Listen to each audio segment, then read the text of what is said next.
Did you know that a staggering 85% of people suffer with low self-esteem? That means the majority of us are walking around in our daily lives feeling very bad about ourselves, criticizing ourselves, with a lot of negative thoughts going on inside our heads. And over the years that I was struggling with anxiety and that I've been coaching others to overcome it, I found that self-esteem is a major driver of anxiety of all sorts. In this video, I'm going to give you 6 simple steps that you can start implementing today that will radically improve your self-esteem. These are very actionable and you can start seeing effects right away. Please watch the whole thing because all these points fit together in a logical sequence, and if you skip around it might not make sense. But before we go any further, let me introduce myself. My name's Ed Barton and I'm a specialist anxiety coach, and I struggled with crippling anxiety from the age of 4 all the way up into the age of 32 when I devised my own method to overcome my problems. I was also a Buddhist monk in Japan, and I used my experience of training the mind coupled with my decades of personal struggle in overcoming anxiety to help clients overcome their problems and live their best lives. I've divided these steps into 2 parts. One half is all about appreciating where you are now and building esteem around that. And the second part is all about becoming the kind of person that you will esteem and respect even more. So step number 1 is to know thyself. And by this, I mean to study personality theory, do Myers-Briggs personality tests, and also to study intelligence theory. I really started to improve my self-esteem when I understood what my personality type was. It gave me much more insight into who I am, how I tick, and I realized that I have a unique set of my own strengths rather than comparing myself to other people. I'm an ENFP, which means I'm a people person, which means I'm ideally suited to things like coaching and psychotherapy, all the things that I've been interested in my life. And this just really helped me because it helped me foster a new appreciation and understanding of myself. This is who I am. This is why I'm like that. These are the things that I'm good at. I needn't compare myself to other people because they're completely different personality types with their own strengths and weaknesses. And also with the intelligence theory side of things, I coach many people who have low self-esteem because they have this misunderstanding that they're not intelligent. As Einstein said, everyone has genius, but if you judged a fish by its ability to climb a tree, then it would spend its whole life thinking it's stupid. And I see this with many clients. They don't understand how their mind works, they don't understand their own particular intelligence, and because of experiences they've had in the past, they then build this self-concept around the idea that they're not intelligent and they're somehow intellectually flawed. So this really was a massive game changer for me, especially the personality theory side of things. I highly recommend it. You can do an online test at 16personalities.com. I'm not affiliated to that. It's just a very good free personality test. And you really start to love yourself because you see your unique quirks and strengths and all the rest of it. So dive into understanding yourself better, know thyself, study personality theory and intelligence theory. The second point is to spend more time in your sphere of excellence, or your circle of competence. Now that you've done some personality tests and you understand intelligence theory, so you understand who you are, what makes you tick, how your brain works, what you're good at, you can then start to focus in those areas more. And I don't mean that you neglect areas that you're not so strong at, but it can really foster your self-esteem by working to your strengths, playing to your strengths. So if you think of the example of David Beckham, he's a genius at football, but I imagine if he was put in an accounting firm, his self-esteem would start to drop. I don't know what his numeracy skills are like, but I imagine they're not as good as his football skills. So because he's not using his excellence, he's not operating within his sphere of excellence or his circle of competence, then his self-esteem would naturally start to drop a bit.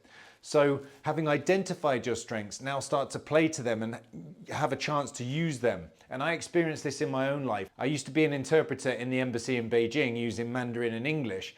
And after I left that job and didn't use my Chinese, I forgot about that part of my self-concept where I got a lot of respect for myself from having mastered Chinese. And because I wasn't using that, my self-esteem did start to drop a little. I noticed it really boosted back up when I moved back out to Taiwan and then I was speaking Chinese every day. And I reminded myself, oh yes, I do have skills. I'm a linguist. There are things that I'm very good at. Step number 3 is to shift your focus. Now, my story is very similar to young men that I've coached. And I was very obsessed with my appearance. I got self-esteem from my appearance, or rather my lack of self-esteem was due to my appearance. And when I say my focus, I would mean literally, I would stand in front of the mirror, looking at all the things I didn't like about myself, thinking my ears were too big, my nose was too big, all the rest of it. And I formed a kind of facial and body dysmorphia, and I've seen this with younger male clients that I've coached. So if you're at home and you're spending a lot of time by yourself and you're literally looking in the mirror and focusing on all the things that you physically don't like about yourself, your mind is going to blow these things out of proportion. But it doesn't just apply to the physical appearance and where you literally focus your eyes. It also applies to where you focus your attention more widely. And I have many clients that focus solely on their weaknesses. They're constantly reinforcing this idea that they're deficient in some way because they only focus on the things that they're not good at. You really need to list out, having used these personality tests and this intelligence theory, you now have this better understanding of who you are.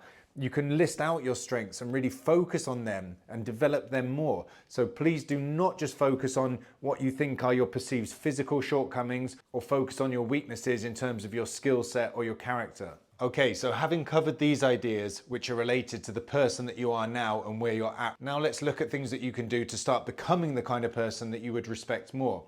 And the first one of these is to do hard things. So an example from my own life is I dedicated about 6 years to studying Chinese very intensively. And I'd been a kind of college dropout. I had graduated, but my grades were very bad because of my self-esteem and my social anxiety. And I moved to China, didn't really have any options or prospects, and I threw myself into learning Chinese. And I discovered that I was actually good at learning Chinese.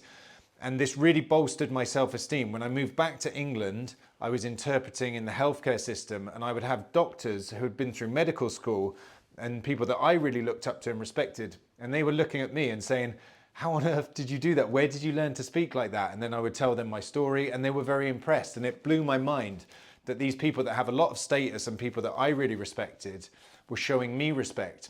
And that really bolstered my self-esteem.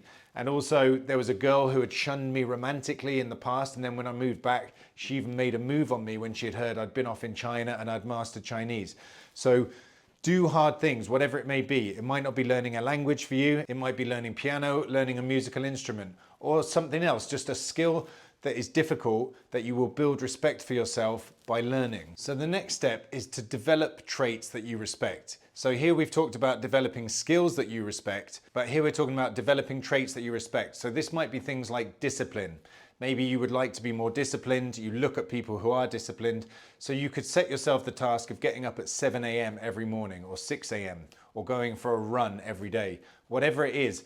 But by sticking to that thing, you're then showing yourself through your behavior that you can do this, that you can build discipline, and you naturally start to build respect for yourself because you're becoming the kind of person that you respect, that you see embody those traits outside of yourself, and then you start to become that person. So for me, this was part of the reason that I went to become a monk in Japan, because I wanted to be more disciplined. And out there, we would get up at 2 a.m. We would go and have a swim in the cold lake in the winter. We would fast. We would do lots of things that required discipline and willpower. And I wanted to do that because I wanted to become that kind of person that had that level of discipline. Okay, number 6 is to be assertive. Put down clear boundaries. Start saying no to people. Start pushing back where you feel that that's appropriate, because this really builds inner strength and you will really start to build respect for yourself. Every time that you fold or you crumble or you don't say the thing that you really want to say, it creates a lack of integrity. We're not fully aligned with ourselves or our true ideas, our true beliefs and feelings, and it weakens us internally. So when you start putting down boundaries, this really helps you grow. And I'm talking from personal experience here. I used to be very weak-willed, a real people pleaser, a real doormat. I used to let people walk all over me. And it's very scary at first to stand up to people and start putting down boundaries, even over small things. But it really helped me grow, and it becomes very exhilarating. You get a kind of euphoric high the first time that you start to do this. And if you're watching this and you've got low self-esteem, I'm sure you can relate to these situations. And it really is difficult, I fully understand. But it can even be small things like your boss expects you to work overtime and you just turn around and say, no, sorry, actually, I've got a family commitment, or I'm not comfortable working past 6 o'clock on a Friday, whatever it might be. And it's really amazing, like I say, when you do this, because you're starting to sort of say things that you couldn't imagine you would ever say, and you start becoming a person that you didn't know you could become. And this is how you really grow in self-esteem. You really start to change and become that person that you respect. Because we often see people in the office and the workplace who are very assertive, say what they mean, get what they want, and we look at them and we think, that's so cool, I would like to be like that. Well, all of these ideas are about actually doing that, becoming the person that you respect, that you look up to outside of yourself. You start to become that kind of person, and then you start to really appreciate and respect yourself. If you implement these 6 steps, I'm sure you're going to see a radical improvement in your self-esteem. They worked for me. It really helped me transform. They work for my clients. If you need more help with any issues around your mental health and anxiety, please check out the videos here and here on this channel, and I'll see you all in the next video.